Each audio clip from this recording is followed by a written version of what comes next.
I knew something was wrong the moment I walked into my parents' house. The air felt charged with anticipation, like the calm before a storm. My mother's smile was too wide, my sister avoided my eyes, and Aunt Carol was already 3 glasses deep into the Chardonnay, watching me with barely disguised amusement. But it was the way they looked at Nathan, my husband of just 8 months, that really set off alarm bells. Like vultures circling, waiting for something to die. I should have turned around right then. Should have grabbed Nathan's hand and walked straight back to our car. But how could I have known what they had planned? Emma, sweetheart, you made it. My mother's voice carried across the crowded living room as she weaved through clusters of relatives to embrace me. Her perfume, heavy and floral, enveloped me as she pulled back to inspect my appearance. You look tired. Is everything okay at home? The emphasis on home wasn't subtle. Nothing ever was with my mother. Everything's perfect, Mom, I replied, squeezing Nathan's hand. He smiled down at me, that same reassuring smile that had made me fall for him in the first place. The smile my family had never believed was genuine. Nathan, my mother acknowledged him with a curt nod before turning back to me. Your sister's been asking for you. She's in the kitchen. As if on cue, Mia appeared in the doorway, champagne flute in hand. My younger sister by 3 years, she'd always been the golden child, stunning, charismatic, and utterly incapable of maintaining a relationship for longer than 6 months. Today she wore a red dress that hugged every curve, her blonde hair cascading over her shoulders. She squealed, rushing forward to hug me. God, it's been forever. 3 weeks, I corrected, returning her embrace. When we pulled apart, I couldn't help noticing how her eyes flickered to Nathan, lingering just a second too long. Nathan, she purred, leaning in to kiss his cheek. You look amazing. Marriage clearly suits you. Something cold slithered down my spine as I watched her hand rest briefly on his bicep. Nathan shifted uncomfortably, clearing his throat. Thanks, Mia. Good to see you too. The reunion was ostensibly to celebrate my grandparents' 50th wedding anniversary, though neither of them seemed particularly celebratory. Grandpa was asleep in his armchair within 20 minutes of our arrival, and Grandma was holding court in the dining room, regaling younger relatives with stories of how things were in her day. The real purpose, as always, was to gather the family for gossip, judgment, and the special brand of cruelty that only people who love you can inflict. I'd been dreading it for weeks. My family had never approved of Nathan. He wasn't from old money like my ex, Daniel. He didn't have the right pedigree, the right connections. He was a self-made man who'd worked his way through college and built his own construction business from nothing. To me, that made him more impressive than any trust fund baby. To my family, it made him suspicious. Probably after your inheritance, my mother had whispered the day I announced our engagement. Men like that always are. The inheritance in question was modest at best, some stock from my grandfather and a small trust that matured when I turned 30. Hardly the kind of fortune worth orchestrating a long con for. But that was my mother, always assuming the worst of people, especially men. I made my way through the crowded house, accepting kisses and handshakes from relatives I saw twice a year at most. Cousin Rebecca with her twin toddlers, Uncle Steve with his new 20-something girlfriend, my father's business associates who'd somehow become honorary family members over the years. Emma. My father emerged from his study, drink in hand. Where's that husband of yours? Probably cornered by Mom, I replied, accepting his one-armed hug. My father pulled back, studying my face. You happy, kiddo? Something in his tone made me pause. Yes, very. Why? He shrugged, looking away. No reason. Just checking in. Nathan appeared at my side then, carrying 2 glasses of wine. Here you go, babe. He handed me one before nodding respectfully to my father. Sir. My father had insisted Nathan call him Robert from the beginning, but Nathan, raised by his strict Southern grandmother, couldn't bring himself to address his elders by their first names. It was one of the many things I loved about him, this unfailing politeness that somehow never felt stiff or formal. "Nathan." My father shook his hand. "Glad you could make it." "Wouldn't miss it, sir." An awkward silence fell. My father cleared his throat. "Well, I should check on your mother. Make sure she's not terrorizing the caterers." As he walked away, I noticed Mia again, watching us from across the room. She caught my eye and smiled, raising her glass in a silent toast before disappearing into the crowd. "Is it just me?" Nathan murmured, "or is your sister acting weird?" I sipped my wine. "It's not just you." The next hour passed in a blur of small talk and barely veiled inquiries about when we planned to start a family. Just as I was contemplating a strategic retreat to the bathroom for a moment's peace, my mother clinked a spoon against her glass, calling for attention. "Everyone, please gather in the living room. It's time for a toast to our guests of honor." I allowed myself to be swept along with the crowd, Nathan's hand firm at the small of my back. We found seats on one of the sofas, while my grandfather was gently shaken awake for his moment in the spotlight. My mother began a speech about enduring love and commitment, the irony apparently lost on her given her 3 marriages. As she droned on, I felt Nathan stiffen beside me. Following his gaze, I saw Mia perched on the arm of the sofa opposite us, legs crossed, skirt riding high on her thigh. She was staring directly at him, twirling a strand of hair around her finger. When she caught me looking, she winked. My stomach clenched. What the hell was she playing at? After the toast, my mother announced that dinner would be served in 30 minutes. The crowd dispersed again, flowing back toward the bar and buffet tables. I turned to say something to Nathan, but he was already engaged in conversation with my second cousin, a pediatrician who'd been monopolizing him with questions about his construction business. "I'm going to get some air," I whispered, touching his arm. He nodded distractedly, still trying to answer the rapid-fire questions being lobbed at him. I slipped through the French doors onto the back patio, welcoming the cool evening air on my flushed skin. The sun was just beginning to set, casting long shadows across my mother's immaculate garden. In the distance, I could hear the faint sounds of traffic, a reminder that the real world existed beyond this suffocating bubble of family politics. Escaping already? I turned to find my Aunt Carol leaning against the doorframe, martini in hand. "Just getting some fresh air," I replied. She moved to stand beside me, surveying the garden. "Your sister looks stunning tonight, doesn't she? That red dress is something else." I made a non-committal noise. "Men always notice a woman in red," she continued, her voice casual but her eyes sharp. "It's biological, apparently. Triggers something primal. Is there something you want to say, Aunt Carol?" She sipped her drink. "Just making conversation, dear. Though I did notice her talking quite intently with your husband earlier. Very friendly." My jaw tightened. Nathan and Mia have known each other for years. They're practically family. She swirled her drink. Family.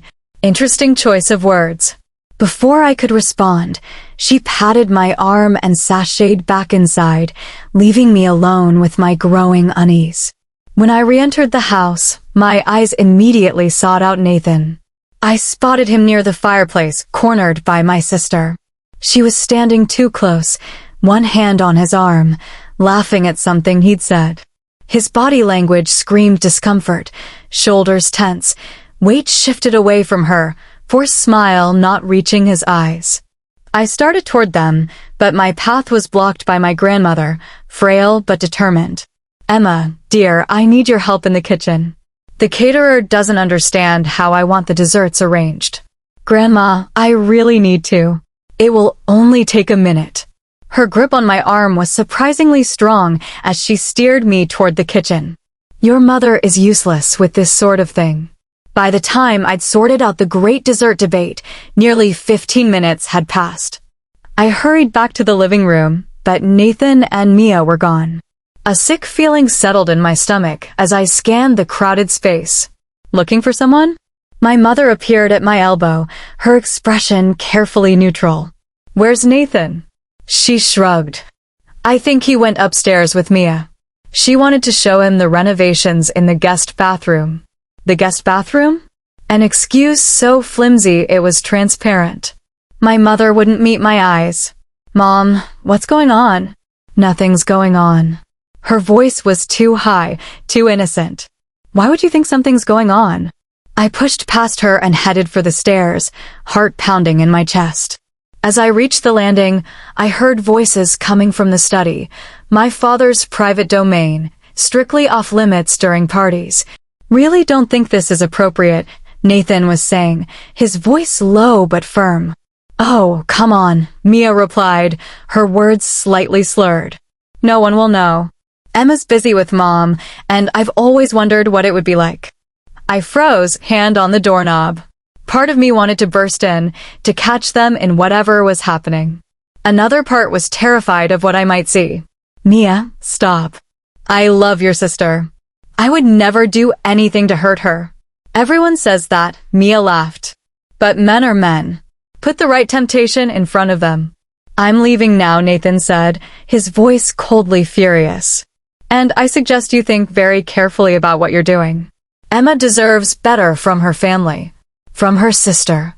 The door swung open before I could step back. Nathan stood in the doorway, his face a mask of controlled anger. Behind him, Mia lounged against my father's desk, lipstick smudged, one strap of her dress slipping off her shoulder. Nathan's eyes widened when he saw me. "Emma." Mia peered around him, her surprise quickly morphing into something like guilt. "Oh, we were just. Save it."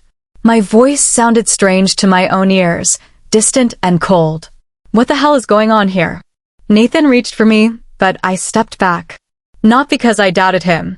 I'd heard enough to know he was innocent, but because I was shaking with rage at my sister, at my family, at this whole twisted situation. "Emma, please," he said quietly. "This isn't what it looks like. Your sister." "They set you up," I interrupted, the pieces finally clicking into place. This whole thing was a setup. Nathan's brow furrowed. "What?"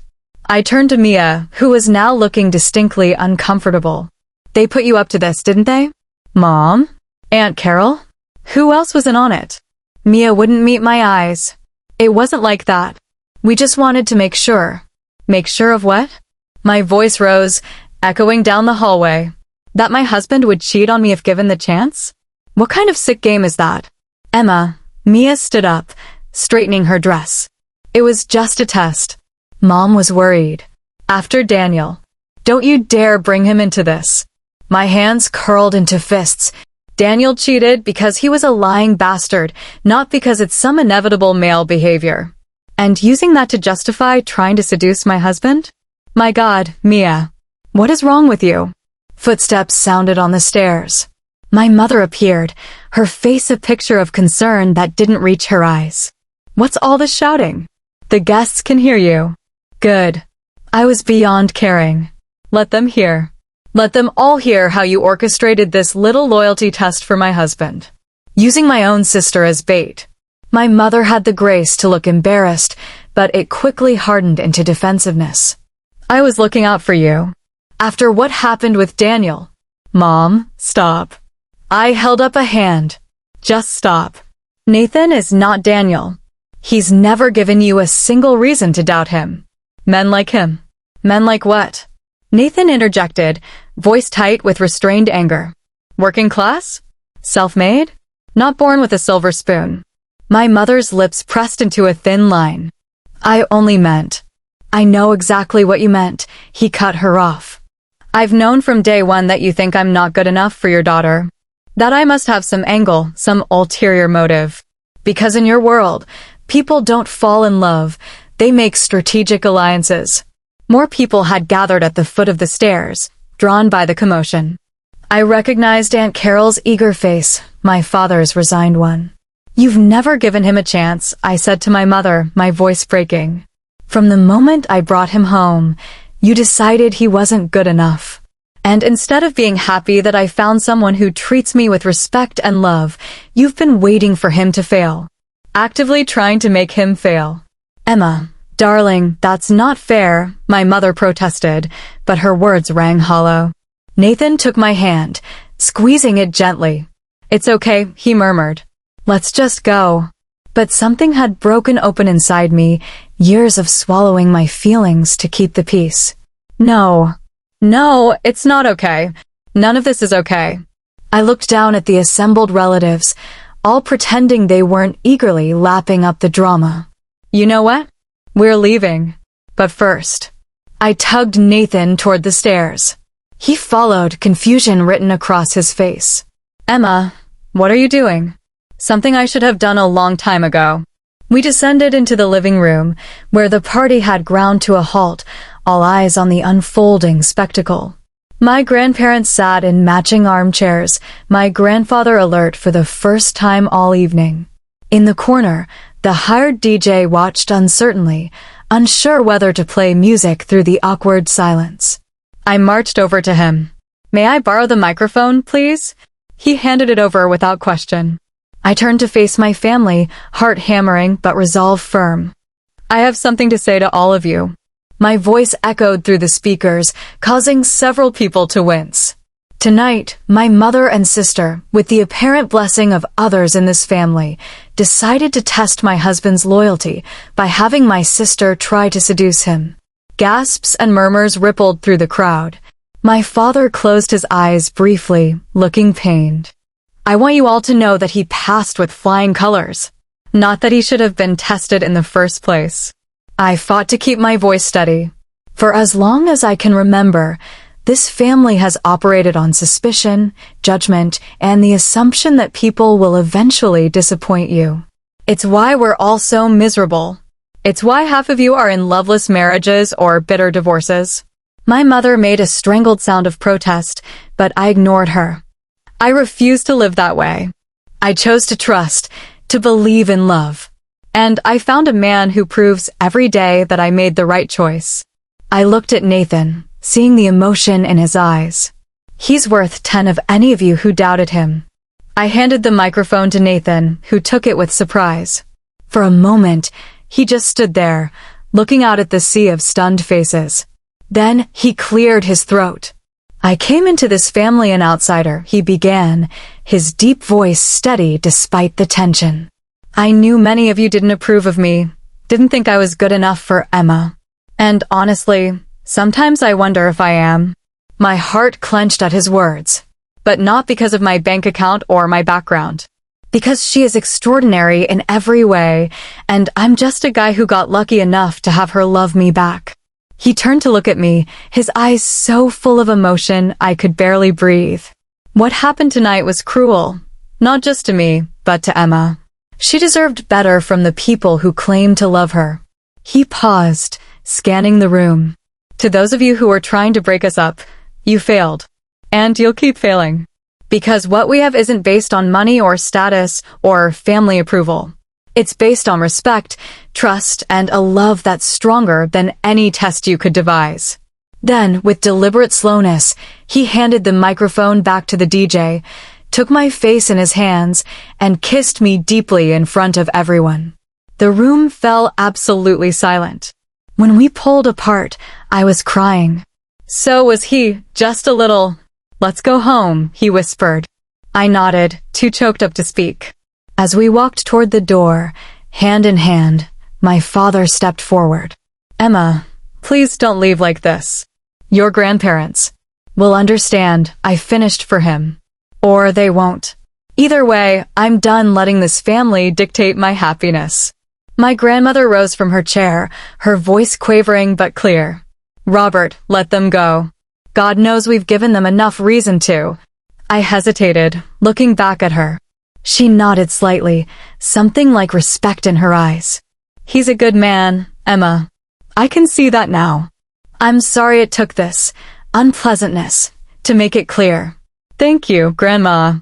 As we stepped out into the cool night air, I felt lighter somehow, as if I'd set down a burden I'd been carrying for years. Nathan opened the car door for me, then walked around to the driver's side. Are you okay? He asked as he slid behind the wheel. I reached over to take his hand. I'm better than okay. I'm free. He brought my hand to his lips, kissing my knuckles gently. Your speech in there was something else. So was yours. I smiled through fresh tears. Did you mean what you said? About wondering if you're good enough for me. Every day, he admitted, starting the car. But not because of anything your family thinks. Because you're amazing, and sometimes I can't believe you chose me. I choose you every day, I whispered. And after tonight, I think I finally understand why my grandparents have made it 50 years. It's not about never facing challenges. It's about facing them together. As we drove away from my parents' house, I didn't look back. There would be fallout from tonight, strained relationships, and awkward conversations. Some bridges might be permanently burned. But for the first time in my life, I felt completely certain about where I belonged, and it wasn't in that house of judgment and manipulation. It was right here, beside the man who had stood firm when tested, who had defended our love with quiet dignity, who looked at me like I was the answer to a question he'd been asking his whole life. Take me home, I said, settling back in my seat. Nathan smiled, that same reassuring smile that had won my heart. Already on it. And as the distance grew between us and my family's toxic drama, I realized that home wasn't a place at all. It was this, us, together, facing whatever came next side by side. A team. A partnership. A love strong enough to withstand any test. Even the ones we never should have had to face.